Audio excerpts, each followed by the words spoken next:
News of the splendour and spending power that marked Kanka Musa's progress through Egypt and Syria soon reached the ears of merchants around the Mediterranean. Within 50 years of Musa's pilgrimage, the Majorcan cartographer Abraham Cresques had drawn a map for the Holy Roman Emperor Charlemagne, showing a black African monarch on a golden throne, and Timbuktu as the capital of Mali. The legend of a desert El Dorado had gripped European minds.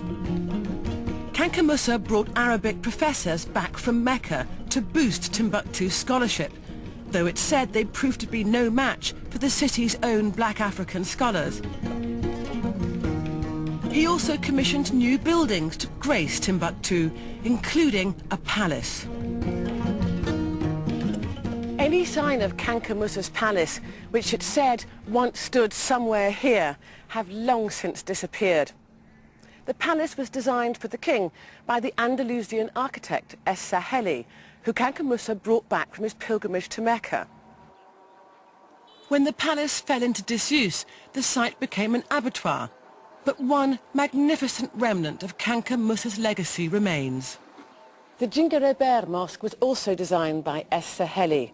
It's been added to and repaired over 600 years, but it still represents a startling, almost futuristic vision, utterly different from my idea of a mosque. Impressive as it is now, back then Kanka Musa's mosque would have awed the people of Timbuktu, just as Europe's mighty cathedrals left their congregations in no doubt as to where the power lay. The imam guided me around the mosque's deceptively spacious interior. We are in the second prayer aisle of the mosque, and there are 9 of them in all, each about 100 meters long. When you look from the outside, you get the impression that the mosque is not very large. But when you come inside, you see that it's actually huge. And when you come into the mosque too, you get the impression that it's air-conditioned. The architects made it in such a way to stop the heat from getting inside, because the mud brick is a bad conductor of heat.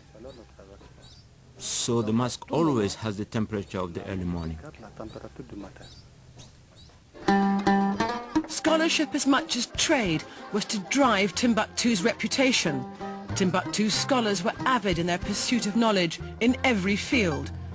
Knowledge was highly respected in the Islamic world, and those possessing it won prestige and power.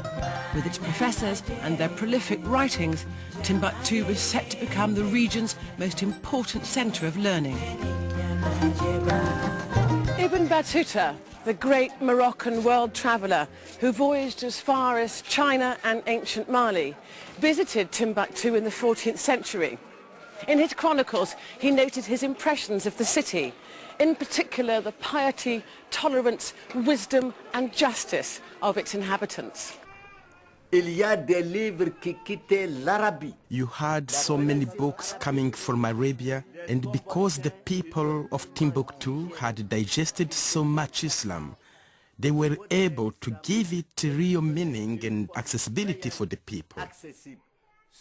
Because of Timbuktu's mastery of Islam, it has always strived towards an Islam with great tolerance. I wondered to what extent this tolerant Islam and its scholars' writings came from being filtered through African eyes.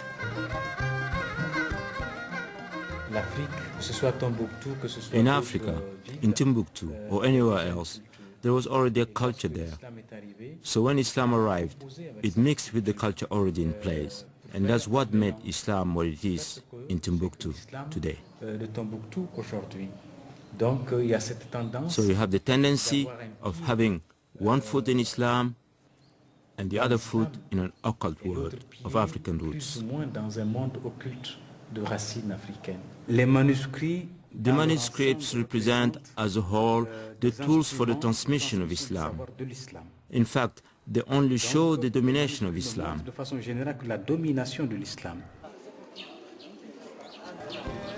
The daily activity of Timbuktu's scholars revolved around its 3 mosques.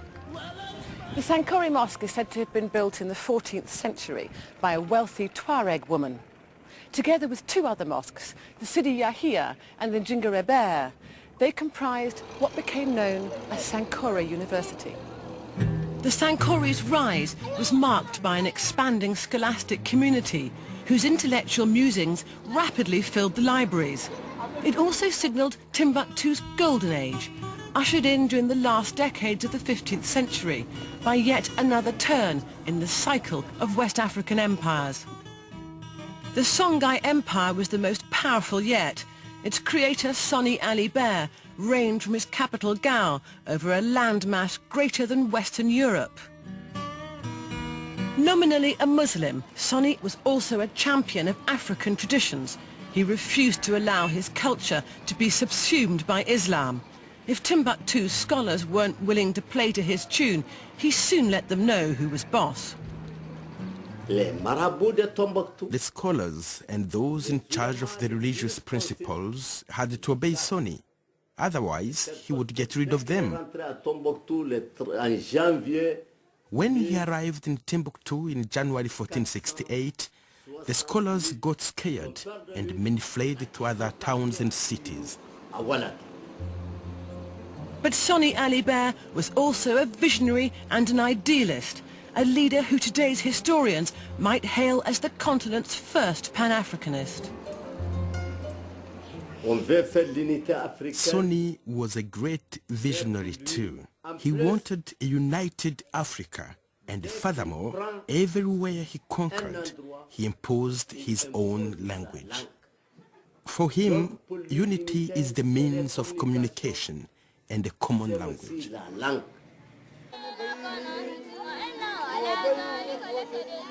The emperors who succeeded Soni were more devoutly Muslim, encouraging Timbuktu scholarship and subsidizing its professors.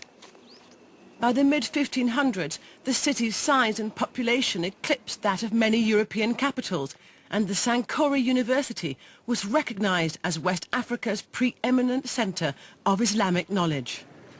But in Timbuktu, the term university doesn't quite equate to the modern concept of a university. Certainly Sankore was a major seat of learning, but it evolved its own particular scholarly structure. Timbuktu once had more than 180 Quranic schools, like this one, which taught the basics of Islam. Those who could afford to moved on to the Sankore University and undertook 3 further levels of study in Arabic grammar and literature, Islamic law and sciences, and commentaries on the Quran. Final exams were both oral and written, and degrees were presented to the successful candidates in the form of a special turban. So here is the form of the turban, and this represents the diploma. What is the significance of this turban? This part is like this. Around the face, it's like this. Then there's the element that goes around the head, like this. And finally, you can see that all the parts of this turban make up the name of God. Once he has the turban, we take the student to the Sidi Yahia Mosque, where all the scholars are sitting down. The student sits in the middle. Suddenly, they rip the turban off his head. And the scholars tell him he doesn't deserve the turban. And then they ask him 7 questions about the Islamic law. If he answers the questions correctly, he can wear the turban once again. And everyone goes to the Sankore for a big party. Then the successful student enters the community of wise men and the imam. The Sankore's professors and graduates weren't just the religious, but also the ruling elite.